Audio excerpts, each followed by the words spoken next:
Bien, pasemos al capítulo tercero, aprendiendo temprano. Se habla y se piensa sobre el cerebro como si este fuese un órgano que trabaja, piensa y decide solo, pero lo cierto es que en el encendido de los códigos que lo hacen funcionar se encuentra fuera del mismo cerebro, en los estímulos que provienen del medio ambiente. Parte de esto ya lo hemos visto en el capítulo anterior al hablar de las ventanas plásticas, aun cuando también es cierto que para que ese medio ambiente estimule y ponga en marcha ese cerebro, este ya debe tener activa su propia dinámica interna.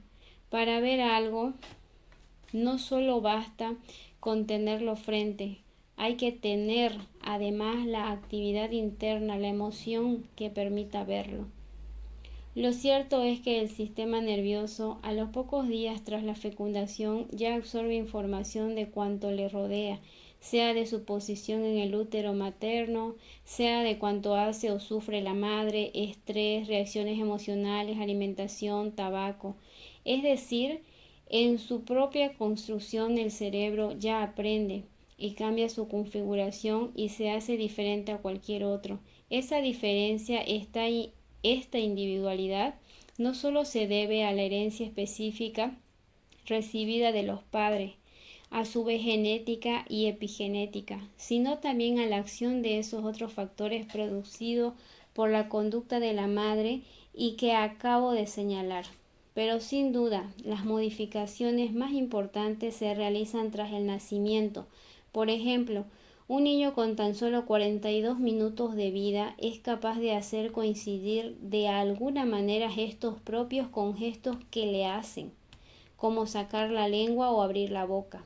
Y esto parece increíble sabiendo las capacidades de un recién nacido, lo que indica claramente que a esas edades el cerebro posee circuitos neuronales que, activados por observación, permiten sincronizar actos motores propios con actos producidos por el otro ser humano. Es decir, circuitos neuronales que unen sensaciones con acciones. De hecho, hoy conocemos la alta estabilidad de los niños casi recién nacidos para aquellos estímulos que están en movimiento. En esta materia referida al proceso de aprendizaje en estas primeras etapas del ser humano, donde los estudios más avanzados han señalado, aparte de este engarce neuronal, percepción-acción, dos procesos centrales. Uno de naturaleza que podríamos llamar computacional o automática y otro verdaderamente social. Desde la percepción computacional se ha podido comprobar que los niños desde muy temprano poseen habilidades poderosas que les permiten automáticamente captar y procesar información del medio que los rodea, sin entrenamiento alguno previo de sus padres. Por ejemplo, niños con muy pocos meses de edad son capaces para entender lo que es grande y lo que es pequeño. Y un experimento ilustra cuanto digo. Supongamos que a un niño de meses se le muestra un conjunto abultado de muchos objetos todos iguales, sea un conjunto de 30 cubitos de colores, que luego, mientras el niño los está mirando, se ocultan detrás de una cortina, un conjunto grande. A continuación se le muestra al niño otro conjunto de esos mismos cubitos, pero esta vez de tan solo 3 unidades, que también se ocultan detrás de otra cortina, conjunto pequeño. Después, tras la cortina que oculta el conjunto grande de cubitos, retiramos todos los cubitos dejando solo uno. Pues bien, si delante del niño se vuelve a abrir la cortina que oculta el conjunto pequeño de 3 cubitos, el niño no muestra ningún gesto de sorpresa. Sin embargo, si tras esto se levanta la cortina que oculta supuestamente el conjunto grande de cubitos y aparece solo uno, el niño sí hace un gesto de asombro. El niño evidentemente no puede hablar, pero parece preguntarse, ¿dónde se ha metido el montón grande de cubitos? El niño claramente ha sido capaz de computar en el cerebro la diferencia entre grande y pequeño y expresarlo en una conducta. en este caso en su cara y la contractura de músculos que indican cierta función. Estas capacidades, hoy lo sabemos bien, tienen sus principales circuitos neuronales responsables en ambos lóbulos parietales, es decir, tanto del cerebro derecho como el del izquierdo, y muy específicamente alrededor del surco intraparietal, donde se construyen el sentido y el significado de los números y el sentido aproximado de las cantidades. Estos son códigos que se ponen en marcha temprano en el desarrollo y de hecho son códigos que ya existen en los cerebros de nuestros predecesores desde hace millones de años. Curiosamente, esta capacidad que permite poder distinguir o intuir tamaños grandes o pequeños en un conjunto de cosas ya la poseen otras especies animales, como por ejemplo los delfines y los monos, y por supuesto los antropoides. Y sin duda que ello ha debido de ser la base. Antes de saber hacer cálculos exactos para tomar decisiones importantes como la de huir frente a muchos enemigos o atacar solo uno, o simplemente trepar escogiendo el árbol más alto con mayor cantidad de fruta, está claro que estos códigos han servido a la supervivencia de género Homo durante mucho tiempo. Los niños, cuando se les habla, son capaces de distinguir elementos, unidades fonéticas del lenguaje materno, mucho antes de 3 años.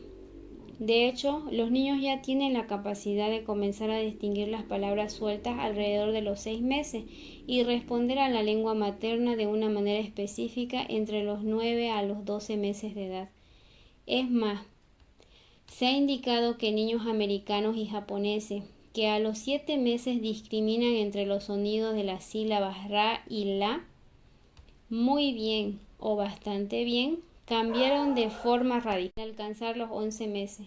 A partir de esa edad, los niños americanos mejoran significativamente en esa discriminación, mientras que la habilidad de los niños japoneses declina de una forma aguda. Estas observaciones son importantes para entender lo temprano de la conformación de circuitos neuronales específicos modulados por la cultura en que se vive. Resulta interesante que en los últimos años y basándose en estas observaciones en los niños se haya diseñado algoritmos, es decir, un conjunto de elementos bien definidos con los que se crean programas computacionales que se expresan en las actividades del robot, capaces de cambiar su conducta automáticamente como consecuencia de la propia experiencia o interacción con el medio que les rodea. Pues bien, el estudio del comportamiento de estos robots equipados con estos algoritmos, comparado con el comportamiento real de los niños, ha permitido estudiar y descomponer las secuencias básicas de elementos del lenguaje, y ello ha ayudado a su vez a conocer cómo aprenden los niños y explicar la poderosa influencia cultural en estos aprendizajes. Bien, es cierto que estas computaciones no las hacen los cerebros de los niños de un modo indiscriminadamente, pues aprender requiere señales sociales indicando qué y cuándo hay que aprender, y desde luego un sustrato emocional del niño que lo predisponga a la tarea. Y esto es absolutamente importante en los primeros meses tras el nacimiento. La psicología del desarrollo ha identificado factores sociales que son esenciales y ese aprendizaje durante los primeros tiempos tras el nacimiento. Hoy se habla de tres de esas habilidades sociales básicas que se aprenden pronto, habilidades que por parte serán de importancia sobresaliente para el proceso subsiguiente de la educación y el aprendizaje en el colegio. La primera es la imitación, la segunda la atención compartida y la tercera la comprensión empática. Los niños aprenden de los demás por imitación. ¿Es esta una capacidad emocional innata? De hecho, es quizás el mecanismo social de aprendizaje más poderoso. Los niños imitan un amplio rango de conducta de los padres, incluyendo lo que hacen y cómo lo hacen, su manierismo, cómo hablan y cómo gesticulan al hacerlo. Por ejemplo, un niño muy pequeño cuando ve a su padre utilizar un teléfono trata él mismo después de alcanzarlo y hacer sonidos al aparato telefónico. Y esto parece evidente. El niño no lo ha entrenado previamente, ni tampoco parecen existir patrones de conductas innatas que lleven al niño a hacer cosas específicas de esta manera. La imitación tiene un valor enorme en los procesos de aprendizaje, pues lo acelera, lo hace en un tiempo más corto y además multiplica las oportunidades de aprender. Solo hay que pensar, por ejemplo, el tiempo que se requería para que un niño, tras descubrir algo por sí mismo que fuera interesante, lo tratara de aprender por un proceso de prueba y error. Esto último requería una enorme cantidad de tiempo, amén de la inseguridad que implica un proceso de este tipo. Por el contrario, la imitación no solo acelera el proceso, pues únicamente requiere hacer casi una copia del mismo, sino que los niños aprenden por observación directa de los hechos que realizan las personas de su entorno, es decir, en un contexto de seguridad, como son sus padres, fuente máxima de supervivencia. Acabo de señalar que la imitación es casi la copia de una conducta, pero no es tan fácil. El casi refiere a que propiamente el proceso de imitación del que estamos hablando no es copia idéntica de lo que el niño ve, sino un extracto específico relacionado con las intenciones y objetivos que persigue el adulto.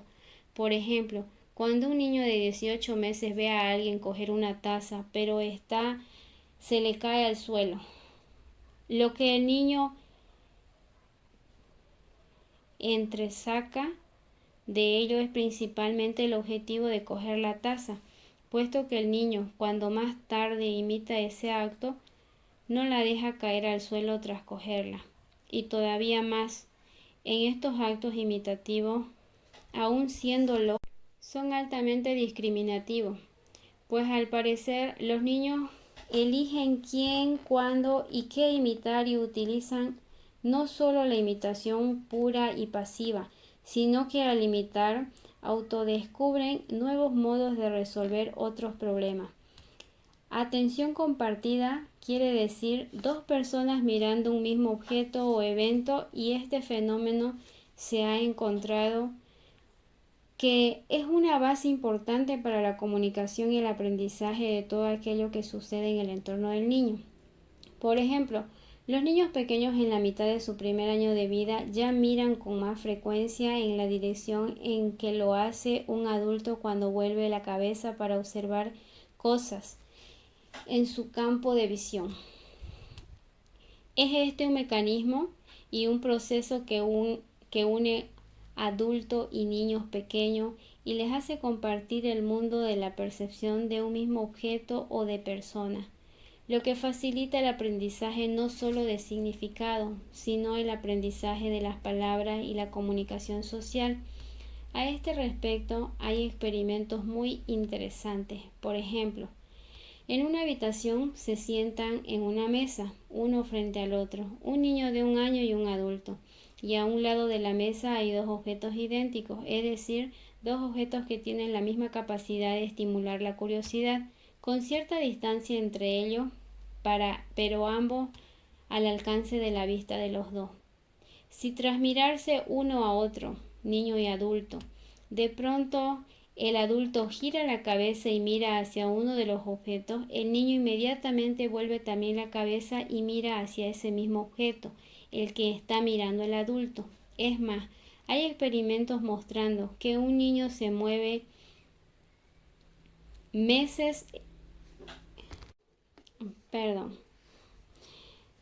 hay experimentos mostrando que un niño de 9 meses es capaz de girar la cabeza en la misma dirección que la cabeza de un robot que aparece frente a él, y al que observa.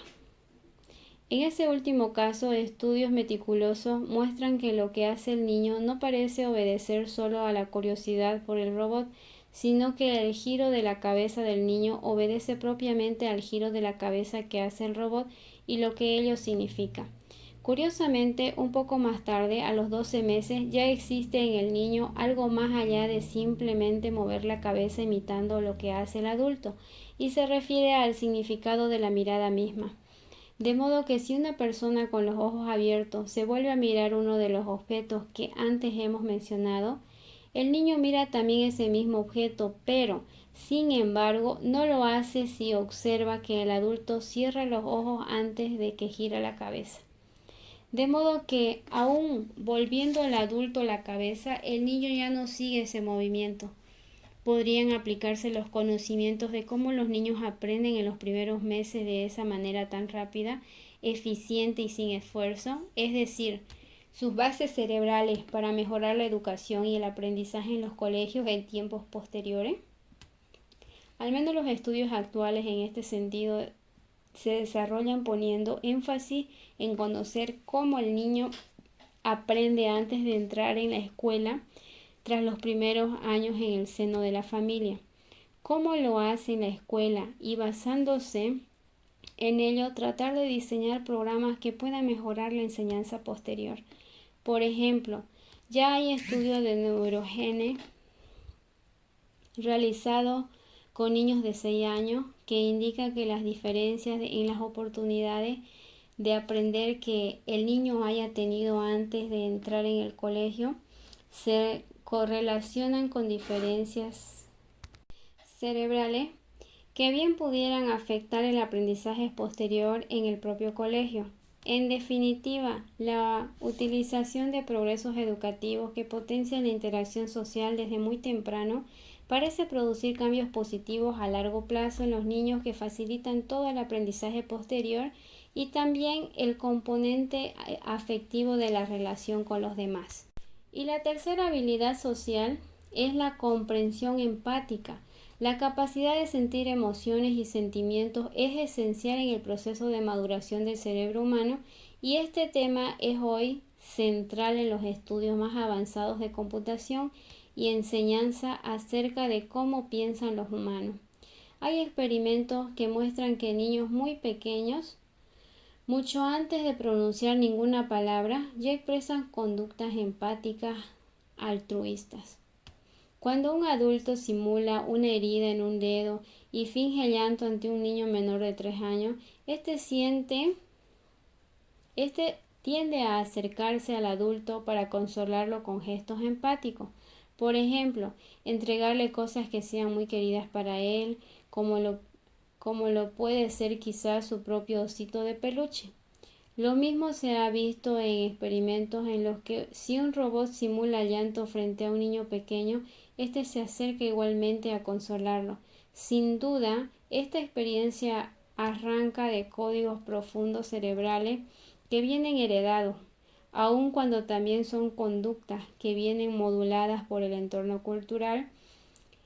El entrenamiento y la percepción de las conductas de otros, en particular de los padres.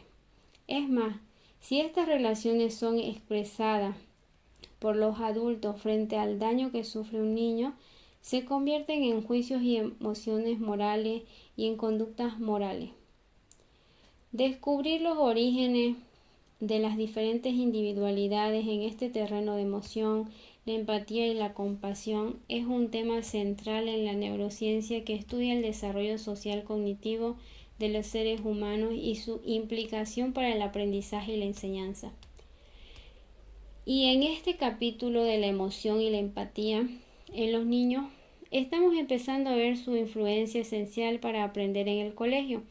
Hoy sabemos que hay maestros con largas experiencias y profundos conocimientos que fallan en su enseñanza por falta de empatía y habilidades de comunicación social, lo que lleva a algunos niños, desde ese nacimiento impulso a aprender, a terminar con un apagón de interés por las materias. En cambio hay otros maestros que sin tanto conocimiento e incluso significativamente menos conocimiento, abren la mente de los niños, los inspiran, los vuelven curiosos por el conocimiento gracias a sus cualidades para la empatía o que han cuidado y ampliado sus habilidades sociales y de comunicación.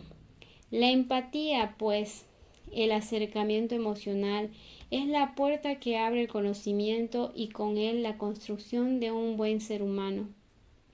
Y es que no creo que haya un tema de más trascendencia humana, incluso más que la ética, que el de la educación y de cómo nos preparan y nos preparamos desde el nacimiento para esa misma ética, para entronizar valores y expresar su respeto en la conducta. Veremos que cuando se enseña a cualquier nivel, incluida la enseñanza en la universidad, que está en el capítulo 19, esa emoción y esa empatía adquieren una relevancia especial. El maestro y los profesores son la llave de la educación, siempre lo han sido, pero lo siguen siendo en esta nueva etapa que es la neuroeducación. El resumen de todo esto es que la emoción, los sentimientos, sus mecanismos cerebrales y su expresión de la conducta siguen siendo la base, el pilar esencial que debemos conocer para construir un edificio sólido en la enseñanza.